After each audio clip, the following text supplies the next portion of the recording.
En este video vamos a conocer el caso de una de las personas más jóvenes en la historia en convertirse en no puedo decir la palabra, en lo que se convirtió esta persona, no porque aquí quiera yo hacerme el misterioso, sino es porque YouTube no está permitiendo decir palabras polémicas y sobre todo al principio de los videos, así que vamos a jugar charadas, tú vas a adivinar cuál es la palabra que yo quiero decir pero no puedo, y eso es, pues bueno, para dar un poquito de contexto, este chico, el del que vamos a hablar en esta historia, tenía 13 años, así que era bastante joven para hacer lo que hizo, que fue pues tomar un objeto, algo filoso, e insertarlo en otros seres vivientes, haciendo que pues estos seres vivientes ya dejaran de ser vivientes.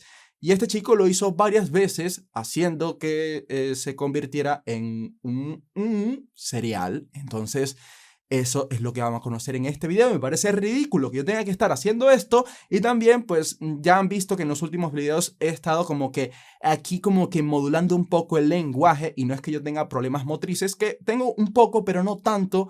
Pero es porque no puedo decir ciertas palabras. Y ya dicho esto, sin más dilación, vamos de una vez con el caso. ¿Qué tal? Yo soy Fusgo y este es el caso del cereal más joven en la historia de Rhode Island. El 27 de julio de 1987, en la tranquila ciudad de Warwick, Rhode Island, Rebecca Spencer, de 24 años y madre de 2 niños, estaba planeando mudarse de su vecindario ubicado en la localidad de Bodenwood.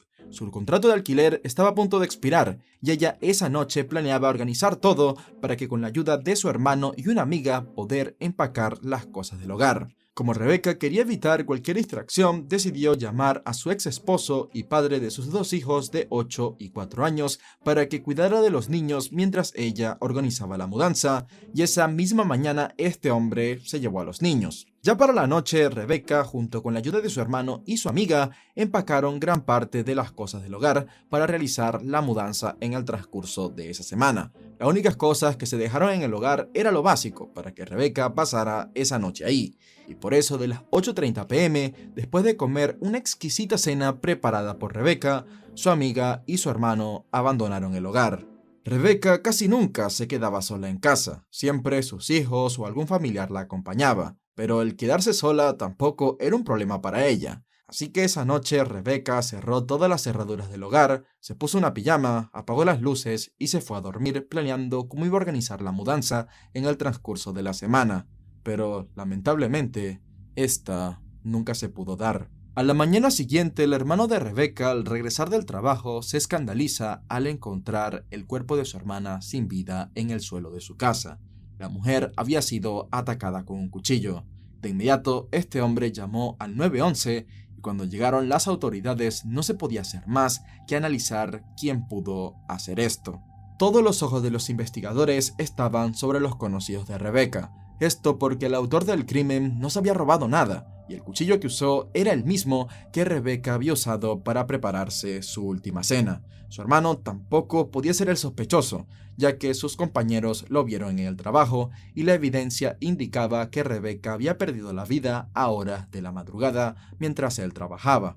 A todo esto no había ni un testigo, nadie escuchó ni un grito, lo cual daba a pensar que el criminal empezó a atacar a Rebecca mientras ésta dormía. Sus hijos tampoco estaban en casa para testificar algo, y algo que debo decir que menos mal que no estaban ahí, porque por lo que vas a ver más adelante, seguramente el asesino no hubiese tenido piedad con ellos. Los investigadores, entre más analizaban el caso, más se daban cuenta que en este crimen había una maldad que nunca habían visto. Rebecca tenía 58 cortes, y lo triste era que en tan solo pocos días, estas iba del vecindario. Sin embargo, por falta de evidencia, el caso se enfrió y pasarían 2 años para llegar a ver otra pista relacionada con esto, pero el precio a pagar sería muy caro.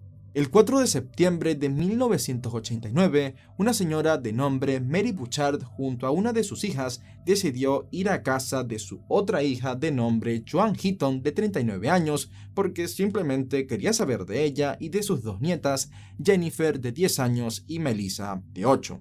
A todo esto, Mary llevaba días sin saber nada de ellas, pero tampoco era algo alarmante porque por este tiempo era normal no saber durante días qué era de la vida de tus seres queridos. Pero una vez Mary llegó a casa de Joan, se dio cuenta de que había algo raro. Ya eran horas de la tarde y Mary tocaba la puerta y sorprendentemente nadie respondía, esto pese a que el auto de Joan seguía estacionado afuera de la casa. Y luego de llamar a la puerta varias veces, Mary y su otra hija decidieron ver por las ventanas para saber qué era lo que estaba pasando, pero todo se veía como si no hubiese nadie en casa, así que Mary y su otra hija decidieron entrar en casa por una de estas ventanas, y una vez ponen un pie dentro de la casa, se dan cuenta que había algo mal. Tanto en el suelo como en las paredes habían manchas de sangre, y entre más te acercabas a las habitaciones, estas se hacían más grandes, y el olor a podrido cada vez era más intenso.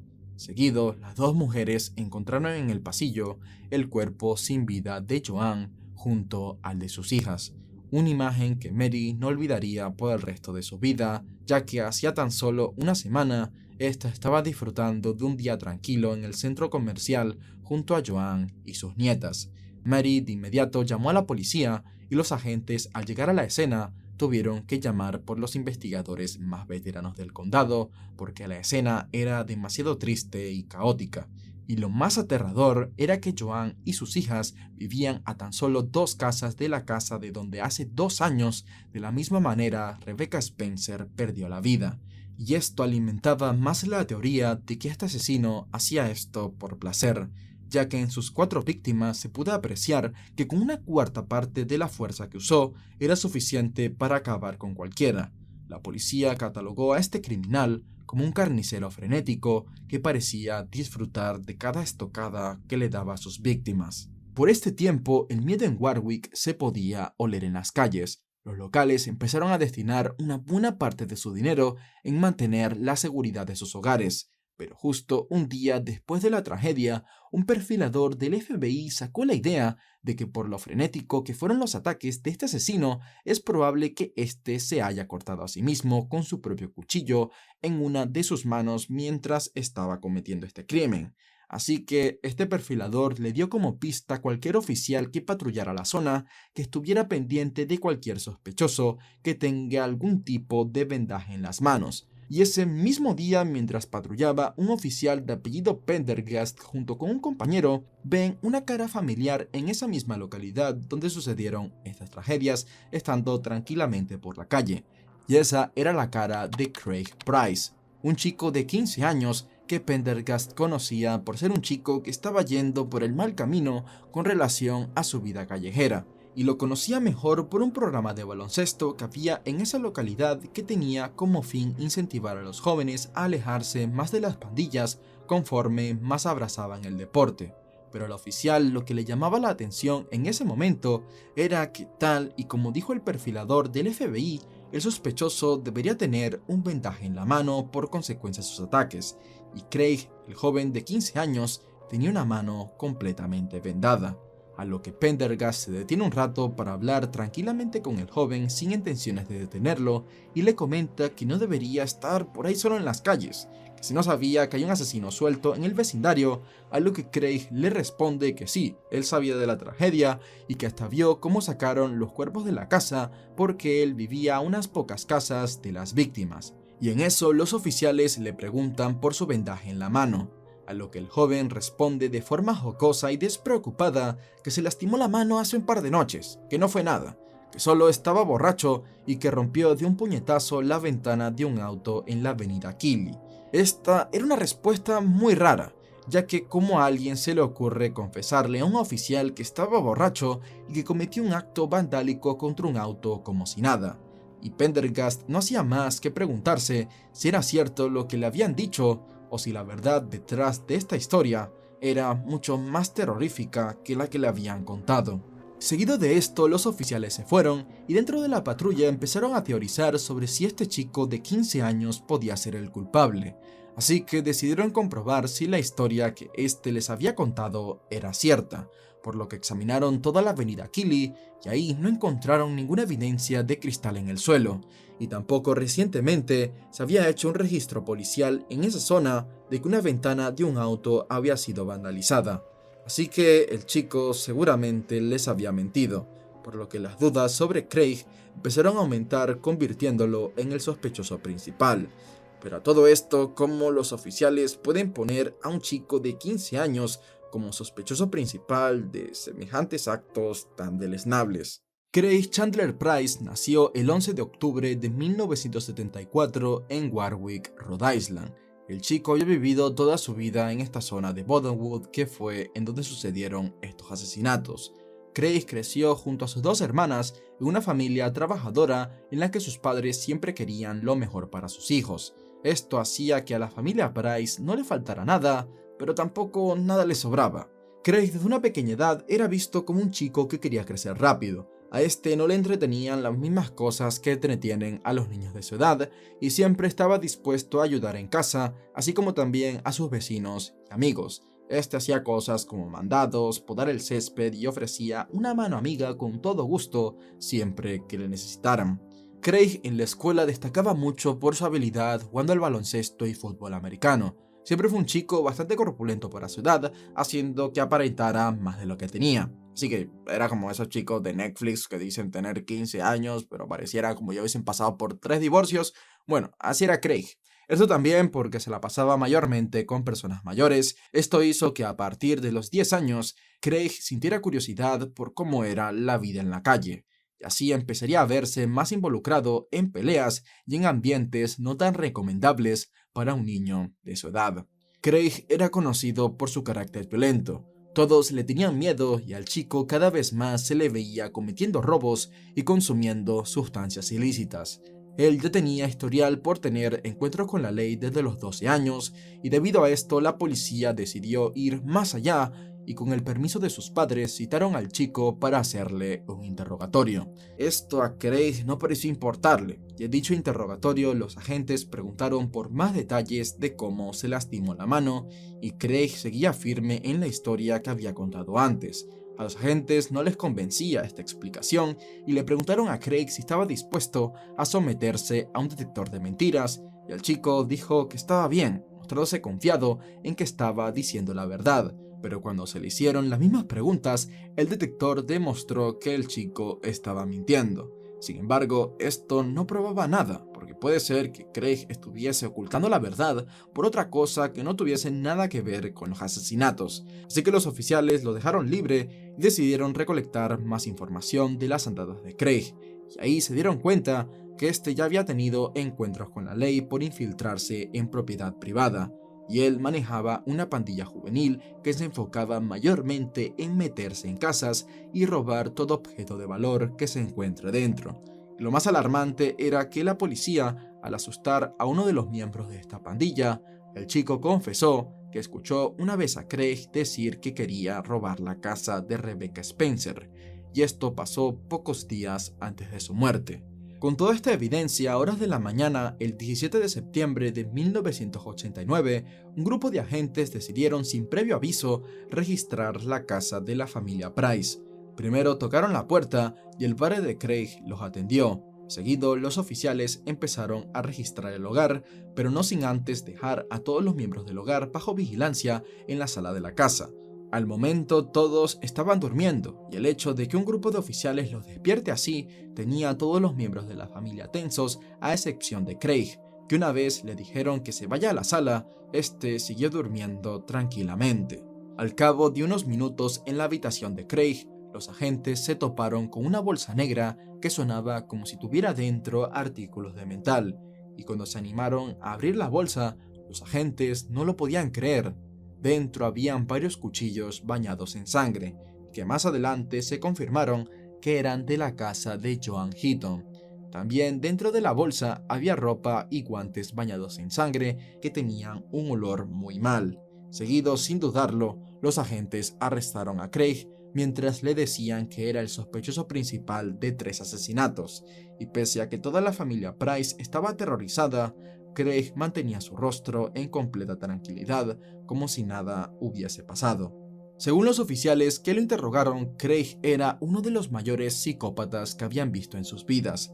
Esto porque el chico no mostraba ninguna emoción, y eso no es algo que da miedo en sí. Lo que era de temer era que Craig solo sacaba a relucir una sola emoción que destacaba por encima de las demás, y esa era la ira. El chico no dudó en confesar que era el culpable. En un principio, Craig quiso excusarse de que él hizo esto porque estaba cansado por el racismo, pero luego el oficial le dejó en claro que estas familias no le habían hecho nada a él, y ahí Craig admitió que sí, que él cometió los asesinatos porque solo le apeteció y ya. Posterior a ello, Craig comenzó a detallar cómo cometió el último crimen en la casa de la familia Heaton. Primero, según él, entró para robar una videocasetera, pero la policía no le compra esto por la brutalidad de este crimen. Luego que cuando él estaba en la cocina, Joan lo descubrió al escuchar unos ruidos raros. Esta, al verlo, no soltó ni una palabra, solo intentó correr hacia el teléfono, pero no fue lo suficientemente rápida y Craig la atrapó. Joan sabía que era el fin, y por el forcejeo las niñas se despertaron. Joan, en un último intento por sobrevivir, o de al menos de salvar a sus hijas, les dijo que tomaran el teléfono y llamaran a la policía. Pero estamos hablando de 2 niñas de 10 y 8 años. Ellas estaban aturdidas y asustadas, así que las pequeñas solo se quedaron a un costado de la pared, viendo cómo Craig con un cuchillo acababa con la vida de su madre. Y posteriormente el chico de 15 años hizo lo mismo con ellas. Craig estaba tan cegado y tenía tanta ira que él mismo se hizo un gran corte en uno de sus dedos mientras hacía esto. Fue tanto así que los cuchillos se doblaron, haciendo que finalmente Craig usara 6 de ellos. Joan luchó de vuelta y hasta logró morder a Craig. Seguido este le enseñó la mordida a los oficiales. Ahora viene la gran polémica del caso. Según las leyes en Rhode Island, Craig, al ser menor de edad, no podía recibir pena capital o cadena perpetua. La realidad estaba muy alejado de ello. Por tener 15 años, la máxima sentencia que podía recibir Craig era la de 15 años en un centro juvenil. Él ya estaba a punto de cumplir los 16 y a los 21 ya iba a estar en completa libertad. Esto era impensable para el público, ya que sí, el sentido del por qué las sentencias a los menores de edad son tan cortas es porque uno siendo joven no piensa y puede cometer errores, así que se puede tener una segunda oportunidad, pero Craig ni siquiera les dejó el chance de vivir a 2 niñas que eran mucho menores que él, pero sin embargo, la ley es la ley y a los 21 Craig iba a estar libre. Esto pese que él ni siquiera mostraba arrepentimiento y ni siquiera quería recibir un examen psiquiátrico para poder ayudar con su rehabilitación, ya que por la rabia demostrada en estos crímenes, los expertos sabían que estaban tratando con una persona muy extraña y muchos psiquiatras estaban de acuerdo de que si Craig no recibía tratamiento psiquiátrico una vez estuviera en libertad, iba a volver a hacer lo mismo. La familia de Joan y varios locales trataron de impulsar una ley de que si el crimen cometido por un menor era lo suficientemente serio, este debería ser tratado como un adulto, y dicha ley fue aprobada en 1990, pero nada externo iba a impedir que Craig salga en libertad.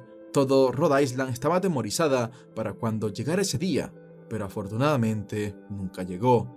Craig se negó a hacerse el examen psicológico demandado por la Corte del Estado y por esa tontería que no le costaba nada hacer, el chico se puso agresivo contra el psiquiatra forense. Luego empezó a decir cosas que no puedo citar porque ya saben cómo se pone YouTube, pero básicamente dijo que a cualquier oficial al que le pueda poner las manos encima le iba a hacer lo mismo que le hizo a las niñas pequeñas. Esto le hizo ganarse una sentencia de 25 años en prisión, de los cuales 10 debían ser obligatorios en la cárcel, pero Craig continuó esforzándose en hacer actos que le otorgaran más años en prisión, como crear peleas y hasta le mordió un dedo a un oficial. Y este chico, que ahora es no tan chico, tiene 49 años y hace unos pocos años, en 2017, recibió 25 años extra de prisión por atacar con un arma blanca a un compañero de celda dejándolo gravemente herido. Así que sí, por sus propias acciones, Craig se dio la tarea de nunca salir de prisión. Ojo, que no quede duda, Craig sí que quiere salir de prisión. De hecho, él mismo dice que hay una conspiración rara que hace que él no salga en libertad, pero hasta hay videos y registros que demuestran las locuras que hizo en la cárcel, así que sí se tiene bastante bien merecida su sentencia. Y ya dicho esto es todo por este video, espero que te haya gustado y si es así, siéntete libre de pasar por las otras historias que he subido al canal. También no olvides suscribirte, que estamos un poco lejos del 1.000.000, pero también estamos un poco cerca, así que apoya ahí dándole al suscribirse. También no olvides seguirme en Instagram, que estaré dando anuncios. Lo que pasa es que me he tardado un poco en hacer todo porque quiero hacer las cosas bien. Y ya dicho esto, nos vemos en la próxima.